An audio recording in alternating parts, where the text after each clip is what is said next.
Assalamualaikum, halo saya Fida dari Fida Bacain Buku. Teman-teman, mari kita lanjutkan lagi membaca buku Dale Carnegie, Bagaimana Mencari Kawan dan Mempengaruhi Orang Lain, How to Win Friends and Influence People. Buku ini sudah terjual lebih dari 15 juta eksemplar, yaitu pada tahun diterbitkan buku ini 1996.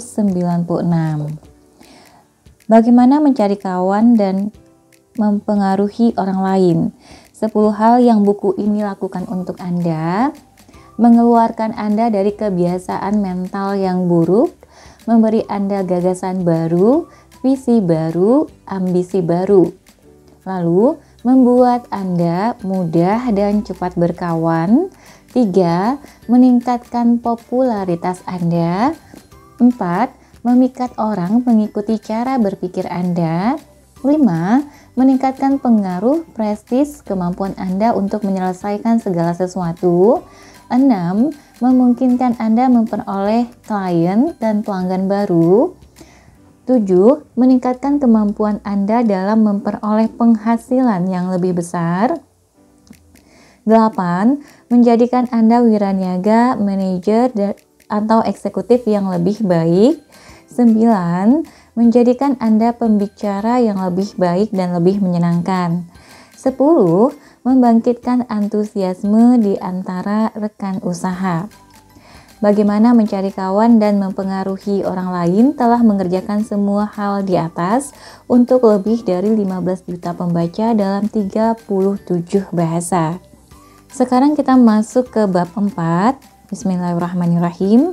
Cara mudah untuk menjadi pembicara yang baik. Beberapa waktu berselang, saya menghadiri satu pertandingan bridge. Saya tidak bermain bridge dan ada seorang wanita di sana yang juga tidak bermain bridge. Dia sudah tahu bahwa saya pernah menjadi manajer Lowell Thomas sebelum dia pindah ke radio, dan saya sudah sering bepergian ke Eropa saat membantunya menyiapkan pembicaraan perjalanan yang nantinya dia sampaikan.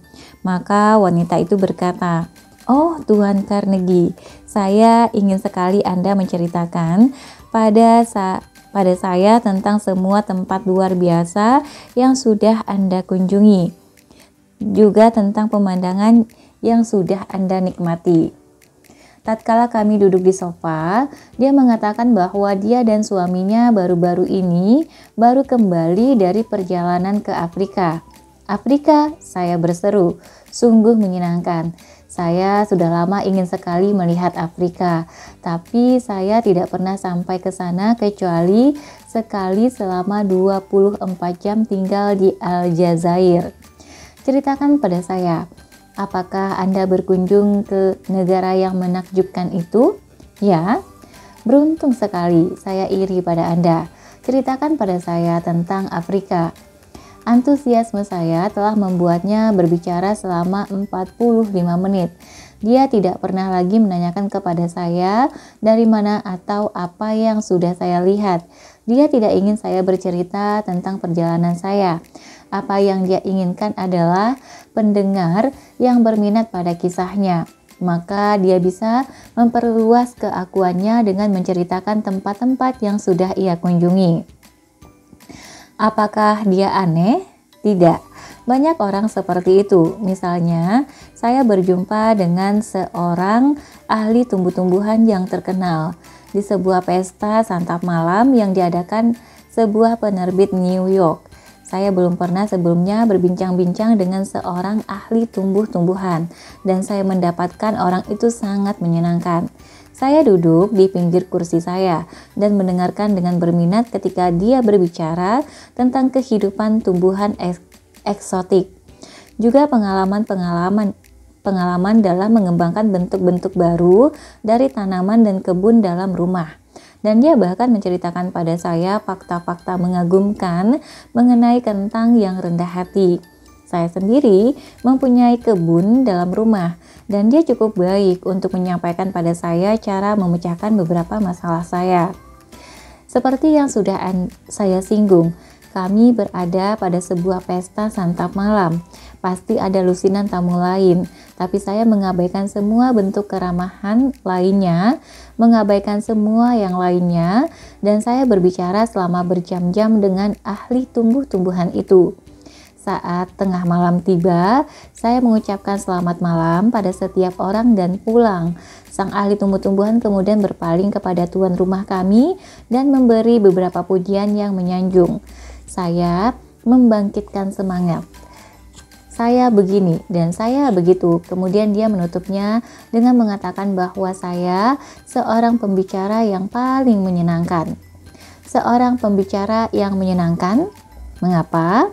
Padahal saya hampir tidak mengatakan apapun.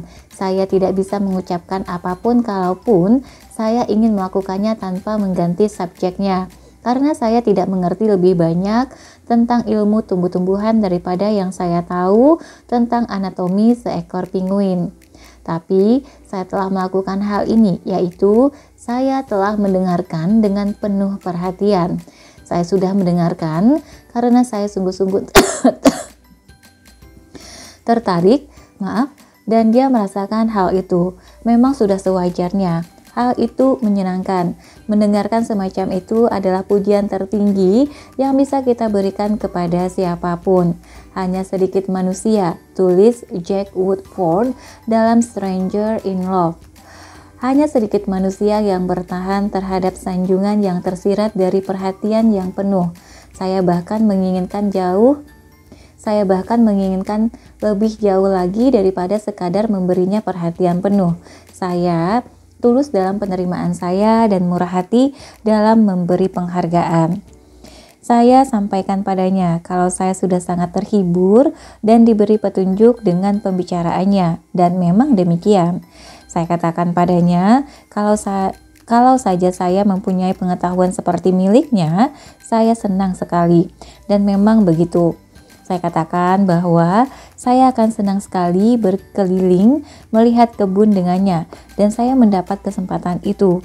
Saya sampaikan padanya bahwa saya harus berjumpa lagi dengannya, dan saya memperolehnya lagi. Begitulah, saya membuatnya berpikir bahwa saya seorang pembicara yang baik, padahal dalam kenyataannya saya hanya sebagai pendengar yang baik dan telah mendorongnya untuk berbicara. Apa rahasia dan misteri wawancara bisnis yang berhasil? Nah, menurut Presiden Harvard yang sebelumnya Charles W. Eliot, tidak ada misteri dalam wawancara bisnis yang berhasil, hanya satu. Perhatian penuh terhadap orang yang sedang berbicara pada Anda. Itu sangat penting. Tidak ada hal lain yang sangat menyanjung. Eliot sendiri adalah master dalam seni mendengarkan untuk masa lalu. Henry James, novelis besar pertama Amerika, mengatakan yang dimaksud mendengarkan oleh Dr. Eliot bukan sekadar mendengarkan dengan diam, melainkan suatu bentuk kegiatan. Dia duduk tegak di ujung kursinya dengan tangan-tangan menyatu di atas pangkuan. Dia membuat gerakan apapun kecuali memutar ibu jarinya dengan lebih cepat atau lebih lambat. Dia memandang teman bicaranya dan tampaknya mendengarkan dengan mata dan telinganya. Dia mendengarkan dengan pikirannya dan dengan penuh perhatian memikirkan apa yang Anda katakan sementara Anda mengatakannya.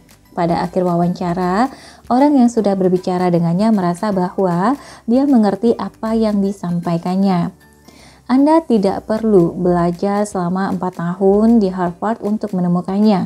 Namun saya dan Anda tahu para pemilik toserba yang akan menyewa ruangan yang mahal, membeli barang-barang mereka secara ekonomis, mempercantik jendela-jendela pamer mereka dengan menarik, menghabiskan ribuan dolar untuk iklan, kemudian mempekerjakan pegawai yang tidak mempunyai naluri sebagai pendengar yang baik, para pelayan yang menyela pelanggan, menentang mereka, mengesalkan mereka, dan malahan mendorong mereka keluar toko.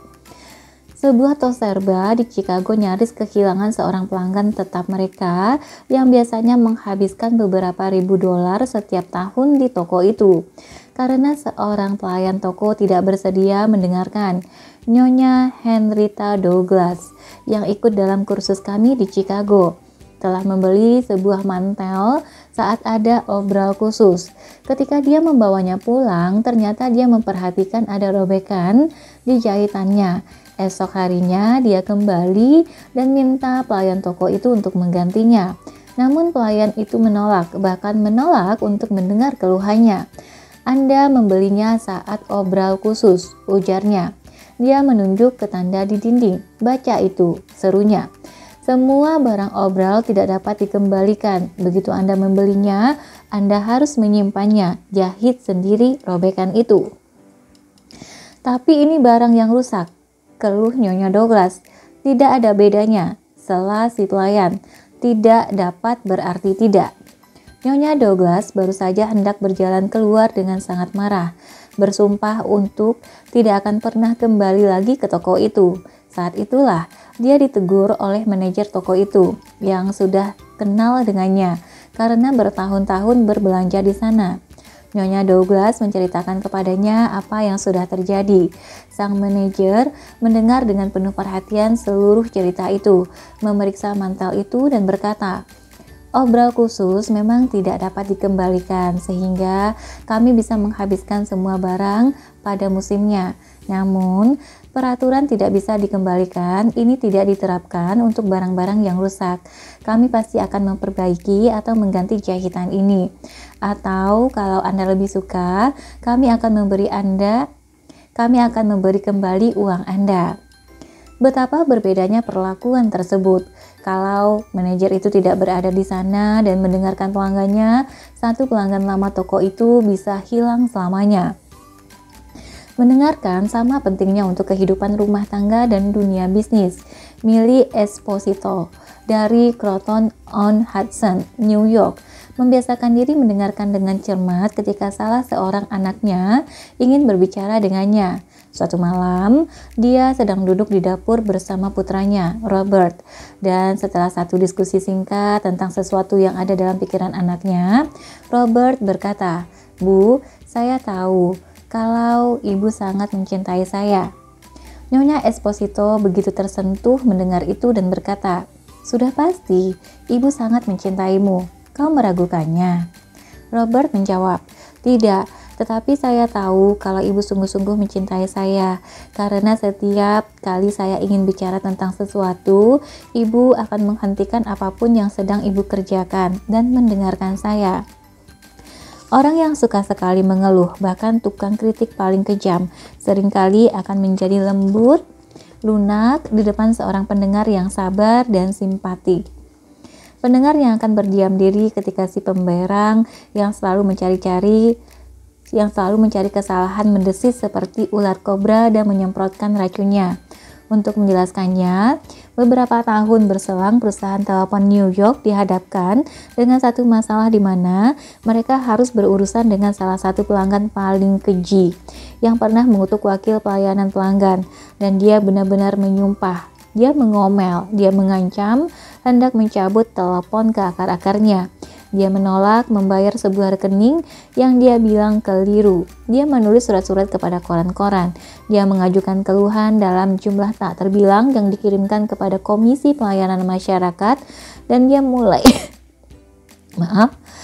mulai mengajukan beberapa gugatan terhadap perusahaan telepon tersebut. Akhirnya, salah seorang pemecah persoalan perusahaan itu yang paling ahli dikirim untuk mewawancarai si tukang bikin geger ini. Pemecah persoalan ini mendengarkan dan membiarkan pelanggan yang gemar berbantah ini menikmati dirinya menumpahkan semua semprotan amarahnya. Wakil perusahaan telepon itu mendengarkan dan hanya berkata, "Iya." Dia menaruh simpati terhadap keluhannya. Dia terus saja mengoceh dan saya mendengarkannya selama hampir 3 jam, ujar si pemecah persoalan. Tatkala dia menyampaikan pengalaman ini di depan salah satu kelas penulis, kemudian saya kembali lagi menemuinya, masih mendengar lanjutannya. Saya mewawancarainya 4 kali dan sebelum kunjungan keempat berakhir, saya sudah menjadi anggota dari organisasi yang baru dimulainya. Dia menyebutnya Asosiasi Pelindung Pelanggan Telepon.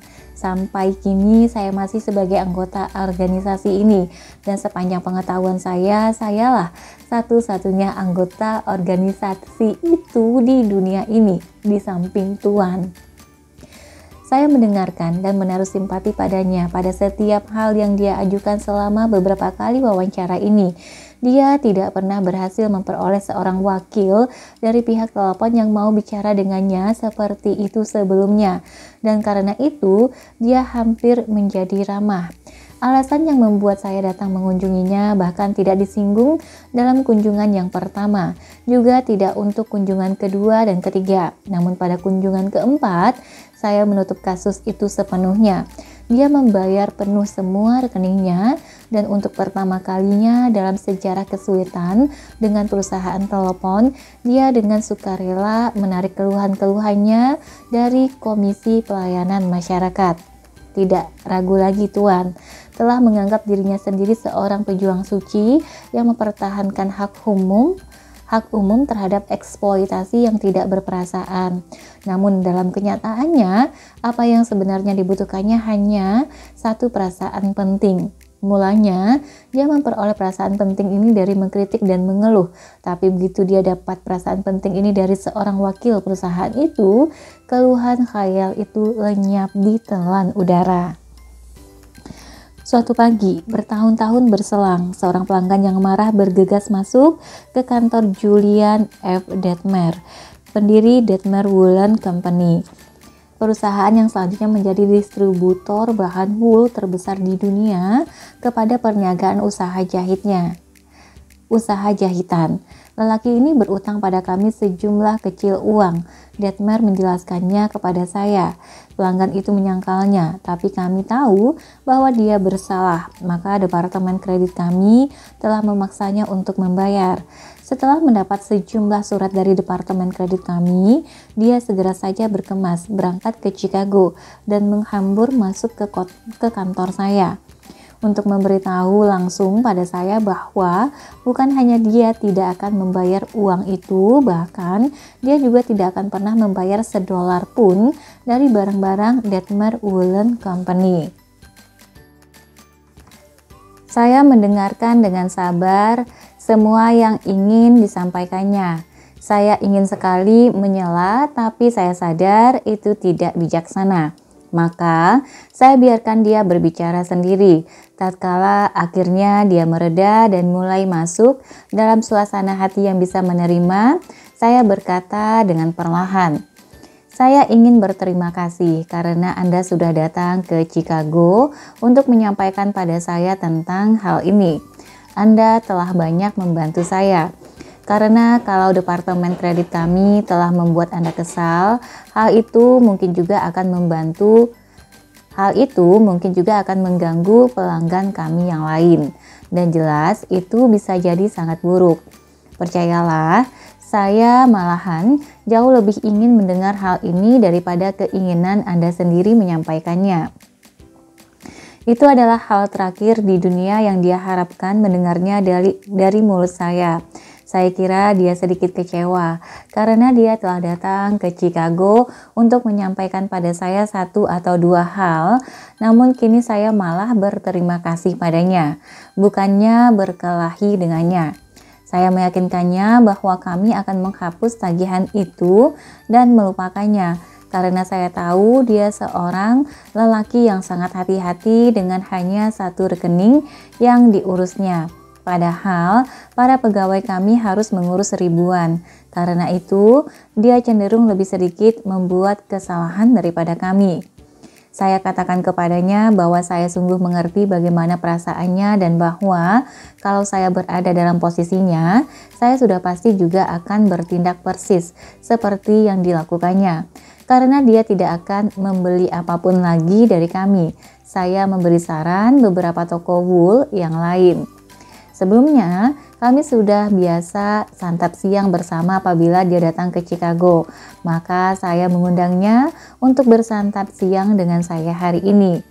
Dia menerima dengan enggan, tapi begitu kami kembali ke kantor, dia membuat pesanan lebih besar dari yang pernah dilakukannya sebelumnya. Dia pulang dengan suasana hati yang sudah lembut dan ingin bersikap sama adilnya terhadap kami seperti kami terhadapnya. Dia melihat kembali rekening-rekeningnya dan menemukan sebuah yang keliru dan mengirimkan kami ceknya dengan permohonan maaf. Selanjutnya, tatkala istrinya melahirkan seorang anak lelaki, dia memberi nama tengah anaknya Detmer, dan dia tetap menjadi kawan dan pelanggan perusahaan kami sampai dia meninggal 22 tahun kemudian. Bertahun-tahun yang lalu, seorang anak lelaki miskin imigran Belanda membersihkan jendela sebuah toko roti sepulang dari sekolah agar bisa membantu menopang keluarganya. Keluarganya sangat miskin, sehingga untuk tambahan, dia harus pergi ke jalan-jalan dengan keranjang setiap hari untuk mengumpulkan potongan batu bara yang berjatuhan di selokan di mana kereta batu bara telah mengirimkan bahan bakar itu. Anak itu, Edward Bock, tidak pernah bersekolah lebih dari 6 tahun seumur hidupnya. Namun akhirnya dia mampu menjadi editor majalah paling berhasil dalam sejarah jurnalisme Amerika. Bagaimana dia melakukan hal itu? Itu merupakan kisah panjang, namun bagaimana dia mendapatkan awalnya dapat diceritakan dengan singkat. Dia memperoleh awalnya dengan menggunakan prinsip-prinsip dalam bab ini. Dia meninggalkan sekolah ketika berumur 13 tahun dan menjadi pesuruh kantor sebuah perusahaan Western Union. Namun dia tak sedetik pun menyerah terhadap ide meraih pendidikan. Dia menabungkan ongkos tramnya dan bertahan tanpa makan siang sampai dia mendapat cukup uang untuk membeli ensiklopedi biografi Amerika. Kemudian dia melakukan satu hal yang belum pernah terdengar.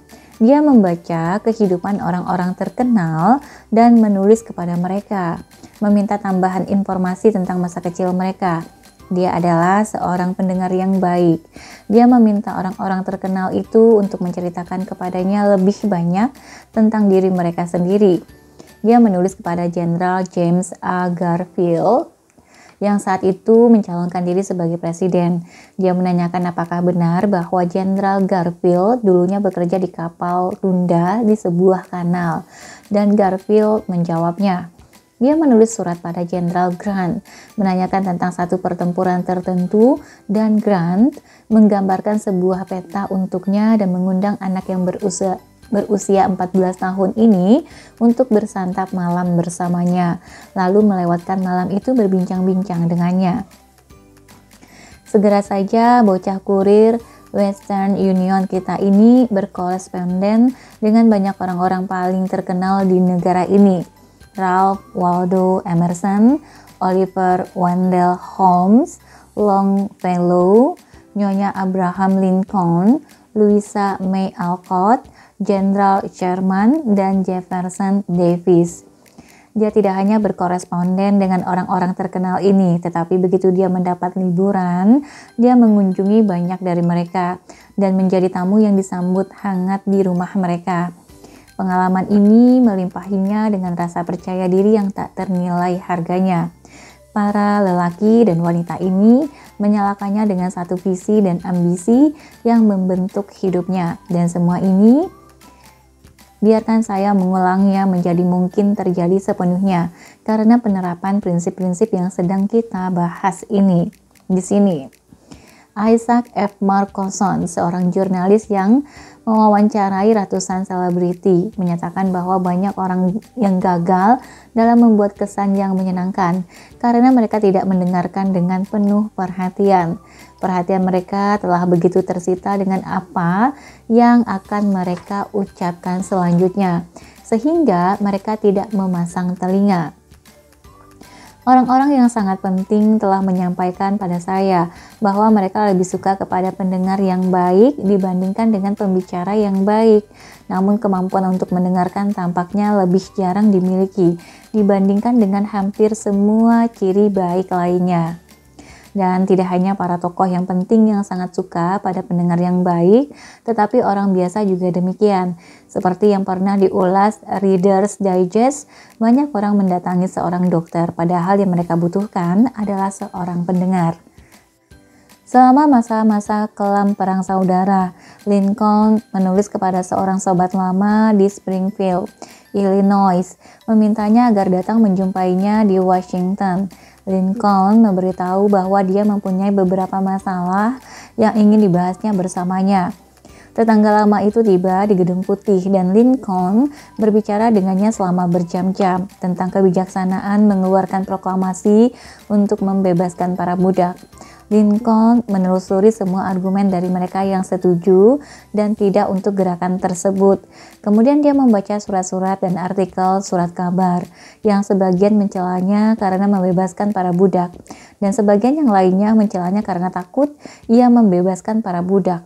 Setelah berbicara selama berjam-jam, Lincoln berjabat tangan dengan tetangga lamanya itu, mengucapkan selamat malam dan mengirimnya kembali ke Illinois, bahkan tanpa menanyakan opininya. Lincoln telah melakukan seluruh pembicaraan itu seorang diri. Agaknya hal itu telah menjernihkan pikirannya. Dia kelihatan lebih santai setelah pembicaraan itu, ujar si kawan lama. Lincoln tidak menginginkan nasihat, dia hanya sekadar membutuhkan seorang pendengar yang ramah dan simpati, dengan siapa dia bisa membuka dirinya. Ternyata itulah semua yang kita inginkan tatkala kita dalam kesulitan. Itu yang sering kali diinginkan oleh pelanggan yang mengesalkan, dan pegawai yang tidak puas dan kawan yang terluka. Salah satu pendengar terbaik dalam era modern adalah Sigmund Freud, seorang pria yang kenal dengan Freud, menjelaskan sikap Freud saat mendengarkan. Kenyataan itu sungguh mencengangkan saya sehingga saya tidak akan pernah melupakannya. Dia mempunyai kualitas yang belum pernah saya lihat dalam diri orang lain. Tidak pernah saya melihat perhatian yang penuh konsentrasi semacam itu. Tidak ada satupun tatapan menembus jiwa di matanya. Matanya lembut dan cerdas, suaranya rendah dan ramah. Gerak-geriknya hanya sedikit, namun perhatian yang diberikannya pada saya, penghargaannya terhadap apa yang saya katakan, bahkan tatkala saya mengatakannya dengan buruk, adalah luar biasa. Anda tidak tahu apa artinya didengarkan seperti itu. Kalau Anda ingin tahu bagaimana membuat orang lain menghindari Anda dan menertawakan Anda di belakang Anda, atau bahkan merendahkan Anda, inilah resepnya. Jangan pernah mendengarkan siapapun dalam waktu yang lama. Bicaralah tanpa putus-putusnya tentang diri Anda. Kalau Anda mempunyai ide tatkala orang lain sedang berbicara, jangan tunggu lagi sampai dia selesai. Segera saja potong di tengah kalimatnya. Anda kenal orang seperti itu?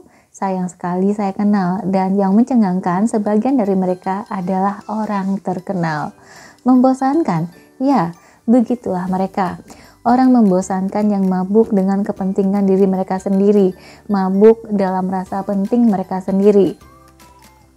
Orang-orang yang hanya bicara tentang diri mereka, hanya berpikir tentang diri mereka sendiri, dan orang-orang yang hanya berpikir tentang diri mereka sendiri. Dr. Nicholas Murray Bartley, presiden dari Universitas Columbia, berkata, tak salah lagi adalah orang tak berpendidikan. Mereka itu bukan orang yang berpendidikan, ujar Dr. Butler, tidak peduli betapa mereka diberi pengajaran. Maka, bila Anda ingin menjadi seorang pembicara yang baik, jadilah pendengar yang penuh perhatian. Untuk menjadi menarik, tertariklah pada orang lain. Ajukan pertanyaan-pertanyaan yang orang lain akan senang menjawabnya. Beri semangat mereka agar bicara tentang diri mereka dan hasil sukses mereka. Ingat bahwa orang dengan siapa Anda bicara. Ingat bahwa orang dengan siapa Anda bicara adalah 100 kali lebih tertarik dengan diri mereka sendiri dan keinginan-keinginan mereka, juga masalah mereka dibandingkan dengan minat mereka pada Anda dan masalah Anda. Sakit gigi seseorang lebih berarti baginya daripada kelaparan di Cina yang telah membunuh sejuta orang. Rasa panas di tenggorokan seseorang lebih menarik minatnya dibandingkan dengan 40 gempa bumi di Afrika. Pikirkan hal itu lain waktu Anda memulai suatu percakapan. Prinsip 4, Jadilah pendengar yang baik, dorong orang lain untuk bicara tentang diri mereka. Oke teman-teman, sampai di sini dulu untuk bab 4-nya. Nanti kita akan ketemu lagi di bab 5, bagaimana menarik minat orang lain. Terima kasih sudah mendengarkan. Semoga yang disampaikan bermanfaat. Terima kasih juga sudah like, komen, dan subscribe. Dan terima kasih banyak teman-teman sudah subscribe dan mensupport channel ini sehingga bisa berkembang menjadi besar dan bertumbuh terus.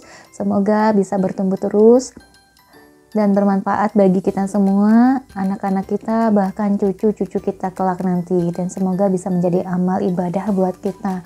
Amin. Terima kasih. Sampai jumpa. Assalamualaikum warahmatullahi wabarakatuh.